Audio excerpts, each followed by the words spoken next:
Let's grab a pencil. So, and grab some like just scratch paper, or, you know, designate one of your pieces of paper to be scratch. And then we're just gonna do a little bit of technique practice before we kind of start. So this is what I always say when it comes to watercolors.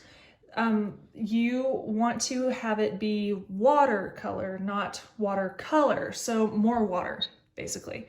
And I think a lot of people try to treat it like acrylics. Don't treat it like acrylics. At least in the style that I do, which is more illustrative, you want it to be a little freer and kind of let the color do what it wants to do. So it's not about keeping it in certain lines, it's about letting the color flow and bleed and move how it wants to. So just to show you an example, so I have, these are my dry colors, and I have some water. So if I take my water and I try to treat it like acrylic and just use a tiny bit of water and then make it mostly paint, then it gets dry on the paper, and you can see the little cracks in the paper because the paper isn't even. It's not designed to be even. So this is treating it like acrylic, but we don't want to treat it like acrylic. So I'm going to use a lot more water. I also need some more color. I'm not sure what color this is. This one maybe? No, this one. So I use a lot of water. And so you want to go for this sort of movement. And the big thing with watercolors is you want to layer things. So if I'm painting an apple, say, then I don't want to go around the outside and say, this is an apple,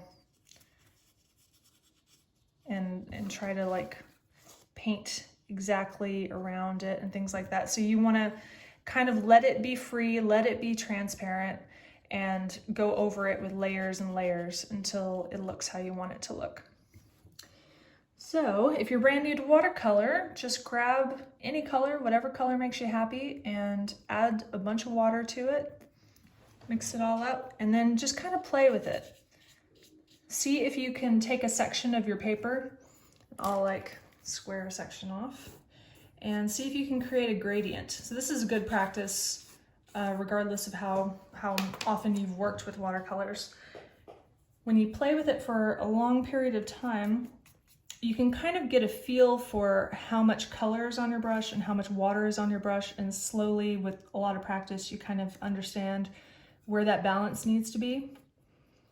So there's a couple different ways you could do a gradient. You could fill the entire thing with water, just regular plain water, and then you could take the color and just start adding it in. And don't be afraid to like pick up your paper and tilt it. I won't, because I tape mine down, but you know, never be afraid to do that kind of thing, because it's your paper, you can do what you want. So that's one way to do it. Or another rectangle. Or you could paint it straight. Let's get more color.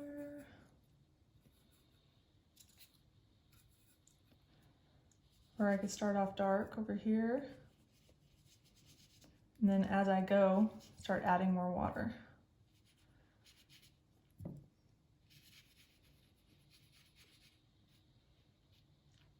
And the great thing about watercolor is you can really move it around. You can move that color, and you can pick up the color even if it's dried. Like over here where I pretended it was acrylic, that's already dry. So I should be able to brush it, move it around, and pick it up. So this is another reason why you want to work with good watercolor paper, because if I'm doing this over and over again to this paper, it's going to mess up the paper. So you need to have good watercolor paper so it's nice and strong.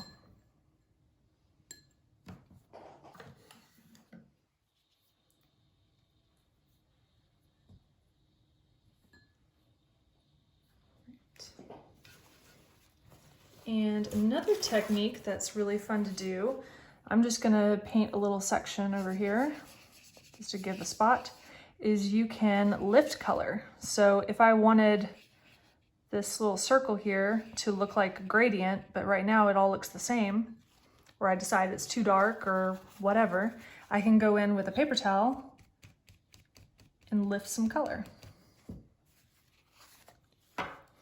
And then if you want it to kind of spread evenly, I can go back in with just regular water and just kind of soften that edge right there. So watercolor is very malleable. You can really do a lot with it. And if you want to, like I wanted to lift, but I don't want to lift everywhere, I can kind of crumple up my paper towel and I can even leave like little texture bits. It doesn't all have to be perfectly even either.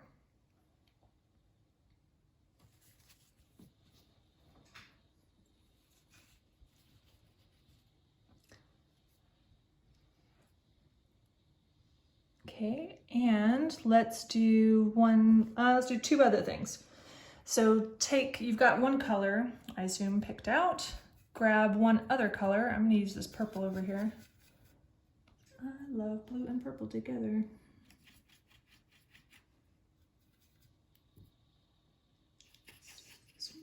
Yeah.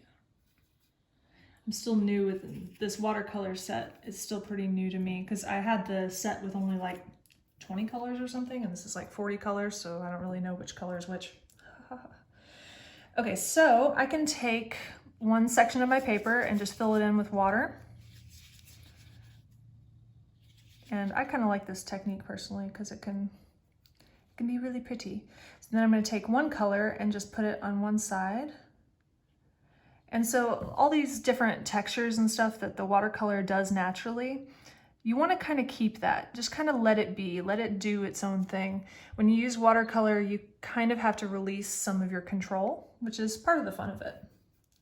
And then I'm going to grab the other color and just do the other side and see if I can blend them a little bit. And you don't have to use a paintbrush. You could even go in with like the end of another brush and swirl them together if you want. That looks nice.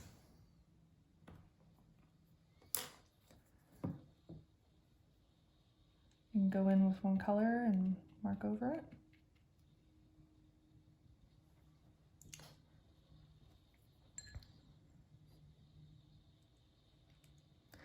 And so like back to the layering thing, so I have this section up here is dry. It was just plain blue that I used earlier. So if I use purple and just cover part of it, then you get your own layers. So you get purple over here and then you get indigo where they cross. So a lot of very traditional watercolor painters, they never use black. I don't know why, it's part of their principles or something.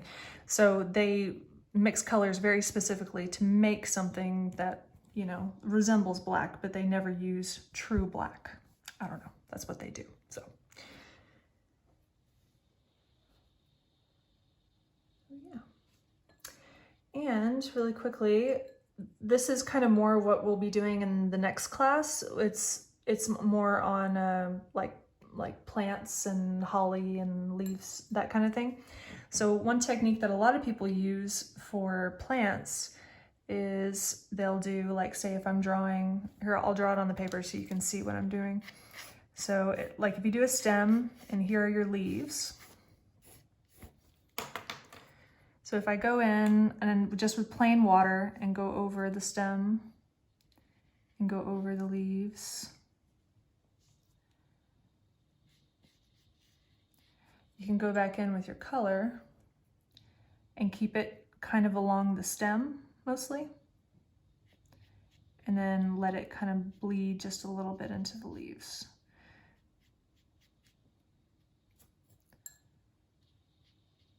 And then you get kind of this, this nice gradient, I guess, going out towards the ends of the leaves. You can even add some extra colors in there.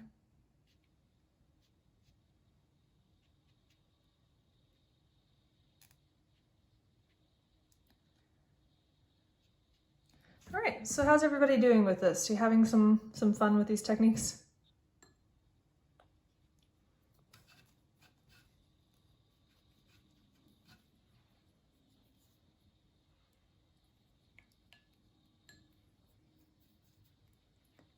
I'm gonna paint along the edge of my paper and see how my washi tape does.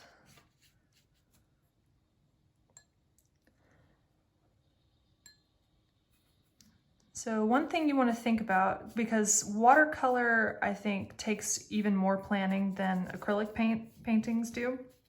So in acrylic paintings, you work from back to front, right? Like we talked about that, you do the sky and then you do the ocean and then you do the beach and the rocks and, you know, everything that's closer to you. So with watercolor, it's kind of similar to that, except for I like to think of it as you have to work light and loose to dark and tight. So if I'm painting, so what we're gonna paint today actually is a little snowy scene. So if it's in a circular shape, let's say there's trees, there's a mountain, there's a cute little cottage, and it's all soft and blue and gradient and snowing and stuff like that, right? So we wanna start with the very farthest back. So we wanna do the sky and then kind of work on the ground, and then as we get closer and closer, we'll use less water because we want it to be darker and more vivid and have cleaner lines. And then by the time we get to the trees in the foreground, we really want to have like very little water and lots of pigment so that we can get clean lines and make it really vivid. So like I said, we work light and loose, so those gradients and way in the background, to dark and tight. So I'm going to pull this paper up and see how my washi tape did.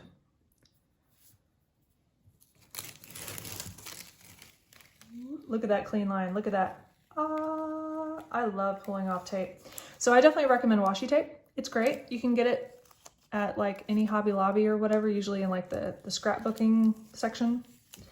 Look at that, so clean, so beautiful. And it doesn't rip the paper, because if you use blue painter's tape, it will rip your paper, and it's really upsetting when you work really hard on a painting and then you rip it up and it's totally destroyed. So